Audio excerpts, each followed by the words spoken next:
శ్రీరామకృష్ణ సేవా సమితి మాచర్ల వారి ఆధ్వర్యంలో శ్రీశైలం రోడ్డులో గల స్వామి వివేకానంద సేవాశ్రమంలో యోగా మొదటి బ్యాచ్ ముగింపు ఉత్సవాలు ఘనంగా నిర్వహించినట్లు శ్రీరామకృష్ణ సేవా సమితి అధ్యక్షులు మెట్టు గోవిందరెడ్డి తెలిపారు.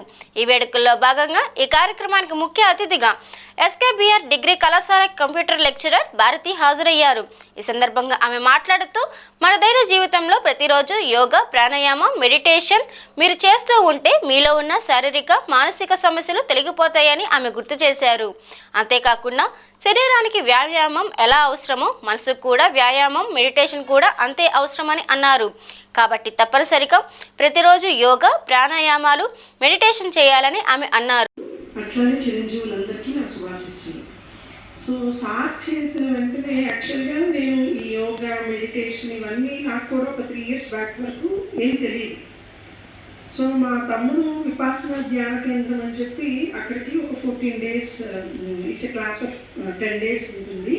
అక్కడికి వెళ్ళేటప్పుడు ఎట్లా వెళ్ళాలి అంటే మన ఫోన్, మన దగ్గర ఉన్న విలువైన వస్తువులు అన్నీ వాళ్ళకి హ్యాండ్ ఓవర్ చేసేయాలి. చేసిన తర్వాత వాళ్ళు ఏం చేస్తారు అంటే ఒక్కొక్కరికి ఒక్కొక్క రూమ్ లాగా అసైన్ చేస్తారు. ముందే కొన్ని రూల్స్ చెప్తారు. ఏంటి అంటే మొట్టమొదటి రూల్, మనం అక్కడ ఉన్న 10 రోజులు ఎవరితో ఈవెన్ సైకిల్ ద్వారా కూడా మనం మాట్లాడకూడదు. అంటే ముందుగానే మనం ఏం చేస్తున్నాం, మన నోటి నుంచి వచ్చే కొన్నిసార్లు అసత్యం కూడా పలుకుతాం కొన్ని సందర్భాలు. అంటే మొట్టమొదటిగాని వాళ్ళు ఏం చేస్తున్నారు, మనం ఎప్పుడైతే మౌనంగా ఉండి ఏదైతే మనం చేయాలనుకొని అంటే అక్కడికి ఏం చేస్తారు, కంటిన్యూస్గా 11 hours ఆఫ్ మెడిటేషన్ చేయిస్తారు. ఈవెన్ మనం ఫుడ్ వచ్చేటప్పుడు కూడా ఏంటి అంటే healthy food, morning lemon tea, ragi జావా, ప్లస్ ఇక్కడ ఎక్కడ రూపాయి కూడా మనం తీసుకోవాలి. అంటే సర్వీస్, కంప్లీట్గా సర్వీస్ ఓరియంటెడ్గా జరుగుతుంది. అట్లాంటివి చాలా ఉన్నాయి. మనకి ఇక్కడ దగ్గరలో సాగర్లో ఉంది.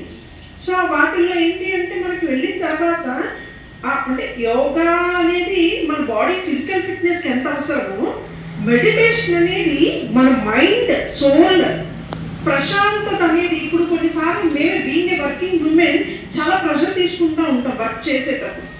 సో అట్లా వర్కింగ్ టైంలో మనకి తెలియకుండానే అబ్బో ఇది అవ్వలేదు, ఇంత రష్ అప్ అయిపోతూ ఉంటాం.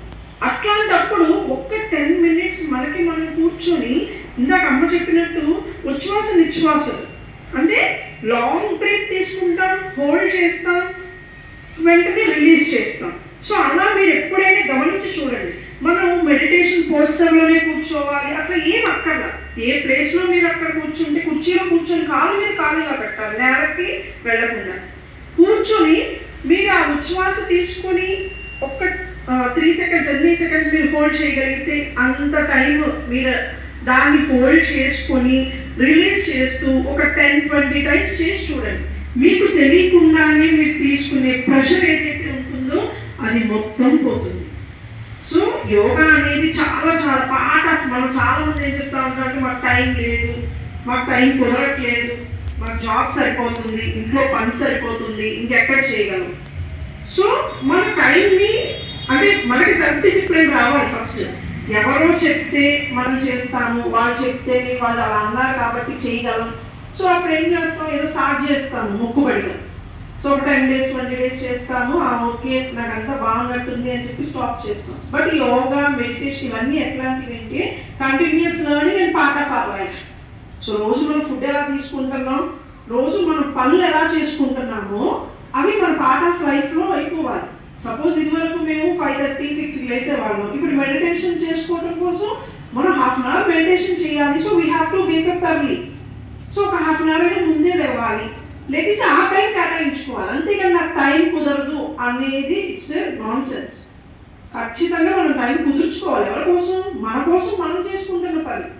సో అంతేగాని పక్క వాళ్ళ కోసం కాదు కదా. వాళ్ళే మన సెల్ఫ్ డిసిప్లిన్ ఎప్పుడైతే మనకు ఉంటుందో, మనలో మనకి కంట్రోలింగ్ అనేది వస్తుందో, మనకి తెలియకుండానే మనలో ఒక పాజిటివ్ యాటిట్యూడ్ వచ్చేస్తుంది. మోర్ ఓవర్ మనం ఉండే పరిస్థితులు కూడా ఎలా ఉండాలి అంటే పాజిటివ్ అట్మాస్ఫియర్ని నిలపగలగాలి. సో దానికి అనుసంధానం ఏంటి అంటే ఈ స్పిరిచువాలిటీ. సో యోగా, మెడిటేషన్ ఇవన్నీ మనం మానసిక ప్రశాంతత కోసం, మన బాడీ ఫిట్నెస్ కోసం ఇవన్నీ చేస్తున్నాం. కానీ అది స్టెబిలైజ్ అయి ఉండాలి అంటే స్పిరిచువాలిటీ అనేది ఖచ్చితంగా ఉండి తీరాలి. సో ఆధ్యాత్మిక భావన ఎప్పుడైతే మనకు మనకి తెలియకుండానే ఈ యోగా చేయాలి, మెడిటేషన్ చేయాలి అని మన మనసు దాని మీదకి తీసుకెళ్తుంది. సో మనం ఆధ్యాత్మికంగా లేవనుకోండి, ఏముంది లేరా ఈ రోజుకి ఏం కానిస్తాం, ఇట్లాంటి నెగటివ్ సెన్స్ వచ్చేస్తుంది. సో వీలైనంత వరకు ఇంట్లో పని చేస్తున్నప్పుడే ఒక మంచి సత్సంగం వాళ్ళు చెప్తున్నవి, ఒక 4-5 మంచి మాటలు చెప్తున్నవి పెట్టుకొని వింటూ పని చేస్తూ ఉండండి. మనకి తెలియకుండానే మనకు ఒక పాజిటివ్ ఎనర్జీ వచ్చేస్తుంది. అసలు నెగటివ్ సెంటెన్స్ అనేది వి డోంట్ యూస్. ఎప్పుడైనా సరే నేను చేయలేను అనేది వద్దు. నాకు ఈ రోజు చేయటానికి ఇంత సమయం ఇచ్చినందుకు ఆ భగవంతుడికి నేను కృతజ్ఞతలు చెప్పుకుంటున్నానంటూ స్టార్ట్ చేయండి. మీకు తెలియకుండానే మీకు సమయం తెలుస్తుంది. అయ్యో నేను ఈ పని చేయలేకపోతున్నాను, లేకపోతే నాకు ప్రశాంతత లేదు అనే దానికి నేను ఈరోజు ఒక్క 5 నిమిషాలైనా శాంతంగా ఉండేలాగా చేసిన భగవంతుడికి నేను కృతజ్ఞతలు తెలుపుతున్నాను అన్నదానికి తేడా ఉంది. నేను అసలు ఈరోజు ఏంటో గంట సేపు కూర్చున్నాను కానీ ప్రశాంతత లేదు అంటే ఆ మైండ్లోనే ఆ వ్యావరింగ్ వచ్చేస్తుంది, ఆ negative sense, negative thoughts. So ఎప్పుడు ఎట్టి పరిస్థితుల్లో కూడా నెగిటివ్ థాట్స్ అనేవి మన రానివ్వకూడదు. ప్లస్ మన చుట్టూ ఉండే వాళ్ళకు కూడా మనం పాజిటివిటీని స్ప్రెడ్ చేయగలగాలి. మోర్ ఓవర్ మనం ఒకరోజు ఒక ప్లేస్లో కూర్చొని మెడిటేషన్ చేసి ఇంకో చోట చేస్తూ ఉన్నా కూడా ఆ డివైన్ ఎనర్జీ అనేది కూడా మనలోకి లోపిస్తూ ఉంది. ఫర్ ఎగ్జాంపుల్ ఇంట్లో మార్నింగ్ 5కి లేసాము, సో అన్ని లైట్స్ ఆఫ్ చేసుకొని ప్రశాంతంగా ఒక ప్లేస్ని ఫిక్స్ చేసుకోండి టైం టేబుల్ లాగా. ఎప్పుడైతే మనం అలా ఫాలో అవుతామో ఈ ప్లేస్లో తెలియకుండానే ఫర్ ద నెక్స్ట్ టైం అవుతుంది మనం చేయాలి. నెక్స్ట్ ఫస్ట్ ఒక 10 days అలవాటు అయ్యేవాళ్ళు అలారం పెట్టుకోండి. తర్వాత మీరే చూడండి, అలారం మోగక ముందే లెగిసి చేయటం అనేది స్టార్ట్ చేస్తాను. సో ఏదైనా సరే మనలోనే ఉంది. మనం మనల్ని తెలుసుకోగలిగినప్పుడే మనం చేయగలము అని మనకు నమ్మకం ఖచ్చితంగా వస్తుంది. అమ్మ చెప్పినట్టు యూనివర్స్ అనే ఒక పదం వాడారు. సో నాకు చాలా చాలా బాగా ఇన్వాల్వ్ అయ్యే సబ్జెక్ట్ అది నేను ఎప్పుడు.